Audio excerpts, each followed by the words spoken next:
वो तूफान जो बीती रात गुजरात से टकरा चुका है। ताउते को लेकर इस समय बड़ी खबर जो हमें मिल रही है उसका अपडेट जान लीजिए। ताउते तूफान की वजह से अहमदाबाद समेत कई इलाकों में तेज बारिश और तेज हवाएं चल रही हैं। अहमदाबाद, अमरेली, आनंद, बनासकांठा, भरूच, गांधीनगर जैसे जिलों में अगले 18 से 24 घंटे तक तेज बारिश और तेज हवाएं चलने का अलर्ट जारी किया गया है। इसके अलावा अमरेली, जामनगर में तूफान में कई जगह पेड़ और बिजली के खंभे भी गिरे हैं। ये तस्वीरें बता रही हैं तूफान के बाद के नुकसान की। आपको बता दें कि 18 से 24 घंटे का अलर्ट ये बताता है कि खतरा अभी टला नहीं है। इस वक्त की बड़ी खबर यही है कि अगले 18 से 24 घंटे तेज बारिश और तेज हवाएं चलने का अलर्ट जारी किया गया, यानी अभी भी आपको अपने घरों के अंदर ही रहना है। भावनगर, सूरत, अमरेली, ऊना, सोमनाथ, जामनगर, ये अलग अलग इलाके, अलग अलग जिले गुजरात के जो बता रहे हैं कि हालात किस तरीके के रहे जब लैंडफॉल हुआ और अभी भी हालात किस तरीके के रहने वाले हैं, उसका अलर्ट हम आपको नमस्ते भारत में दे रहे हैं। ये 18 से 24 घंटे अभी भी आपको बेहद सावधान रहना है क्योंकि तेज हवाएं चलेंगी और अभी भी तेज बारिश का अलर्ट जारी किया गया। तो 6 तस्वीरें आपको दिखा रहे हैं कि किस तरह से तूफान ने तबाही गुजरात में मचाई है। भावनगर की तस्वीर देखिए, सूरत की तस्वीर देखिए आप, किस तरह से रेस्क्यू का काम वहां पर जारी है। अमरेली में तेज हवाएं देखिए किस कदर चली। ऊना की तस्वीरें देखिए, मूसलाधार बारिश वहां पर हुई। सोमनाथ में ऊंची ऊंची लहरें देखने को मिली और जामनगर में भी बिजली कड़कने की तस्वीरें, मूसलाधार बारिश की तस्वीरें देखने को मिली। तो लगातार देखिए खतरा अभी भी बना हुआ है। हालांकि लैंडफॉल के बाद असर कम होता है, उसका प्रभाव कम होता है, लेकिन सावधान आपको रहना अभी भी होगा। तो गुजरात पहुंचने के बाद चक्रवाती तूफान ताउते कमजोर पड़ने लगा है। कल रात करीब 10:30 बजे ताउते द्वीप से 45 किलोमीटर उत्तर पूर्व में ये तूफान के लैंडफॉल यानी तट से टकराने की प्रक्रिया शुरू हुई। ये प्रक्रिया करीब 2 घंटे चली और सौराष्ट्र से आगे बढ़ने के बाद तूफान के कमजोर पड़ने का सिलसिला शुरू हो गया। इस दौरान हवा की रफ्तार 135 से 145 किलोमीटर प्रति घंटा रही। एहतियात के तौर पर गुजरात के 18 जिलों से 2 लाख लोगों को सुरक्षित ठिकाने पर पहुंचाया गया था। आज तूफान से होने वाले नुकसान और हालात से निपटने के लिए सेना को भी तैनात कर दिया गया है। सेना की 180 टीम मदद के लिए तैयार है। साथ ही नौसेना और वायुसेना को भी अलर्ट पर रखा गया है। इसके अलावा एनडीआरएफ 44 टीमें गुजरात में राहत बचाव के लिए लगाई गई। तो हमारे सहयोगी रौनक पटेल एक बार फिर से हमारे साथ जुड़ गए हैं ताजा अपडेट के साथ। रौनक, इस वक्त का अपडेट क्या है?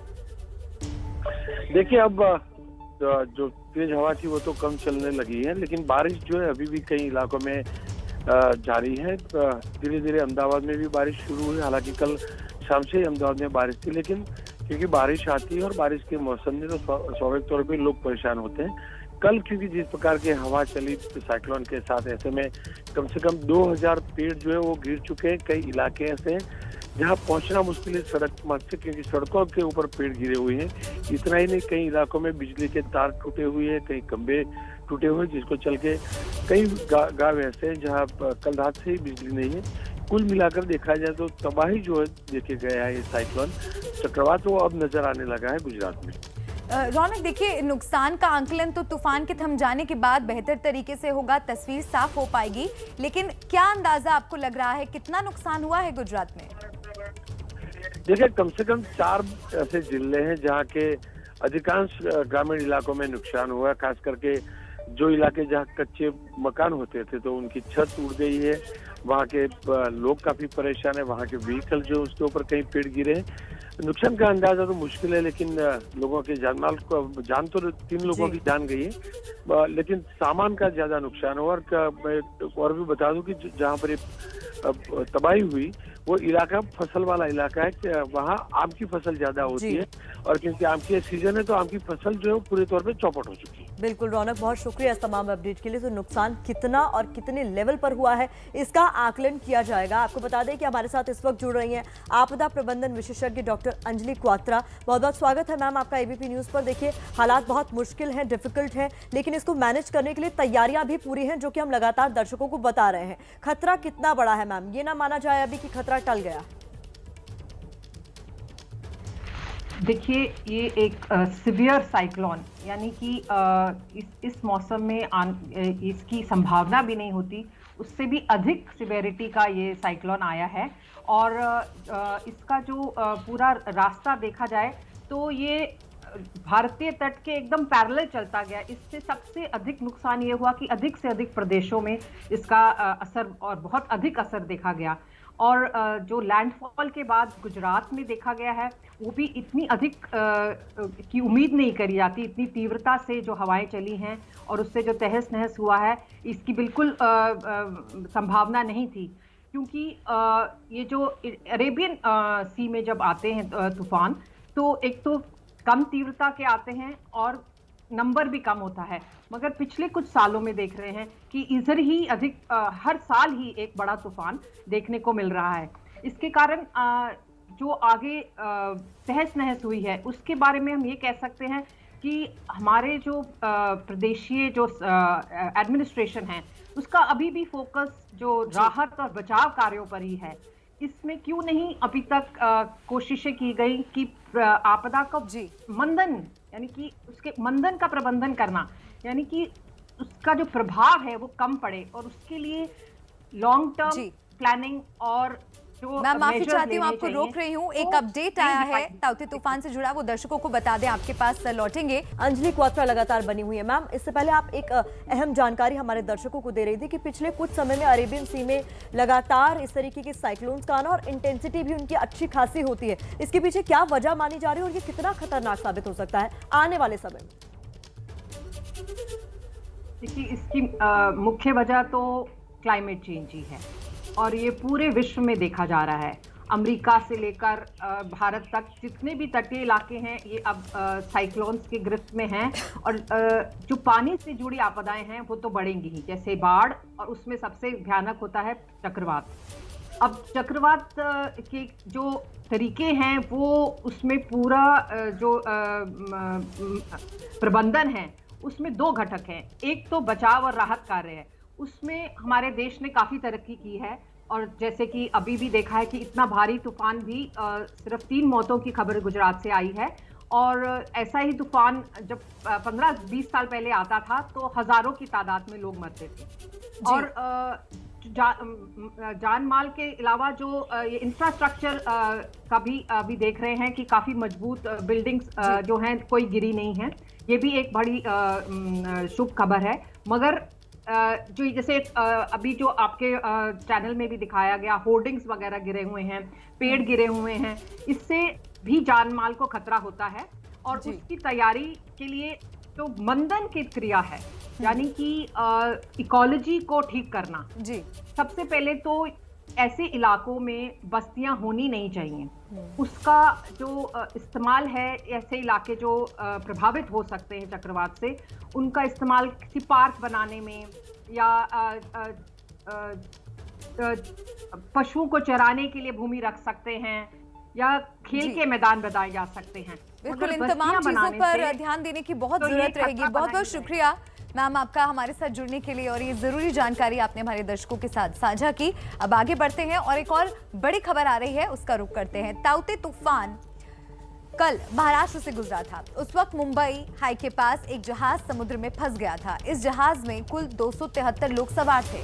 चक्रवाती तूफान में फंसे इस जहाज से सभी लोगों की जान खतरे में पड़ गई थी। पहले से अलर्ट मोड पर रही नौसेना ने तुरंत INS कोची को राहत के लिए रवाना किया। हालात बहुत विषम थे। समुद्र में ऊंची ऊंची लहरें और तेज हवाएं चल रही थीं। ऐसे में राहत के काम में बाधा आ रही थी। बाद में INS कोलकाता ने भी इस रेस्क्यू ऑपरेशन में हिस्सा लिया और ताजा जानकारी मिलने तक 146 लोगों को बचाया जा चुका है। बाकी लोगों को बचाने की कोशिशें भी जारी हैं। तो ये राहत भरी खबर सामने आई है। बॉम्बे हाई के पास फंसे जहाज से अब तक 146 लोगों को बचा लिया गया है। हालांकि जब ये खबर सामने आई थी और जब तस्वीरें देखने को मिली थी तो वाकई हर कोई इसी चिंता में था, क्या लोगों की जान बच पाएगी या नहीं। हमारे संवाददाता मृत्युंजय हमारे साथ जुड़ गए हैं। सीधा मृत्युंजय का रुख करते हैं। मृत्युंजय, राहत की खबर तो है कि 146 लोगों की जान बचा ली जा चुकी है। रेस्क्यू ऑपरेशन किस तरह से चल रहा है, क्या अपडेट? देखिए, बेहद अभी चिंताजनक स्थिति और बहुत चैलेंजिंग हालातों में इंडियन नेवी ये राहत और बचाव कार्य कर रही है। मुंबई के समुद्री तट से दूर बॉम्बे हाई में जो ऑफशोर फील्ड है जहां से तेल निकाला जाता है, वहां पर 410 लोगों की जान जो है वो खतरे में थी। हम 410 इसलिए कर रहे हैं कि 4 अलग अलग डिस्ट्रेस कॉल आए हैं, 4 अलग अलग कॉल्स आए हैं मदद के लिए, जिसमें से एक हम जो बात कर रहे हैं 276 लोगों की, ये बार्ज 305 पर लोग तैनात थे। इसके अलावा एक गाल कंस्ट्रक्शन पर कुछ लोग तैनात थे, इसके अलावा 2 और जगहों पर। तो इस प्रकार के अलग अलग 4 कॉल्स आए हैं। इसीलिए INS कोलकाता जो युद्धपोत है, INS कोच्चि जो युद्धपोत है, साथ ही साथ INS तलवार, इनको राहत और बचाव कार्य के लिए भेजा गया है। अब तक जो सुबह 6 बजे की अपडेट हमारे पास आई है कि 146 लोगों को सुरक्षित INS कोच्चि पर पहुंचा दिया गया है, उनको बचा लिया गया है। अन्य जो लोग हैं वो सुरक्षित हैं, लेकिन चूंकि समुद्र में अभी भी काफ़ी मौसम खराब है, बारिश हो रही है, तेज़ हवाएं चल रही हैं और विजिबिलिटी बहुत कम है। इसीलिए नेवी को काफ़ी ज़्यादा चैलेंजिंग टास्क है कि सभी को सुरक्षित INS कोच्चि या INS कोलकाता शिप तक पहुंचाना। तो यही प्रयास जारी है और ये जो रेस्क्यू ऑपरेशन है ये देर शाम तक चल सकता है। और जब तक 410 लोग जो 4 अलग अलग डिस्ट्रेस कॉल्स में उनको मदद करना है या सुरक्षित नहीं ला जाती, ये मिशन ओवर नहीं होगा। इसलिए जो ऑपरेशन है ये एक जान कीमती है मृत्युंजय, इसीलिए यही वजह है कि हर मुमकिन कोशिश की जा रही है इस जहाज पर मौजूद लोगों के रेस्क्यू ऑपरेशन के लिए। और चूंकि आप जानकारी दे रहे हैं, देर शाम तक ये रेस्क्यू ऑपरेशन पूरा हो सकता है और हम भी यही उम्मीद करते हैं कि इन्हें जल्द से जल्द बचा लिया जाए।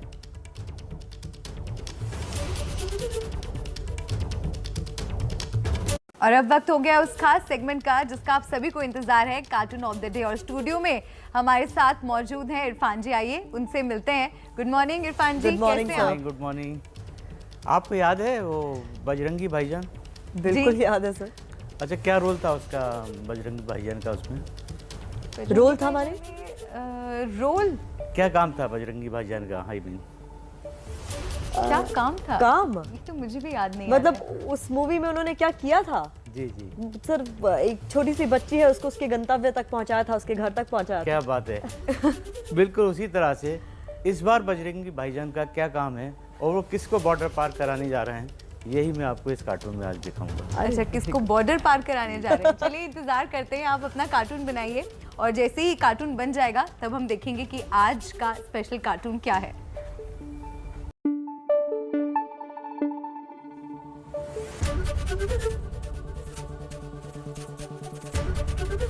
ABP न्यूज आपको रखे आगे।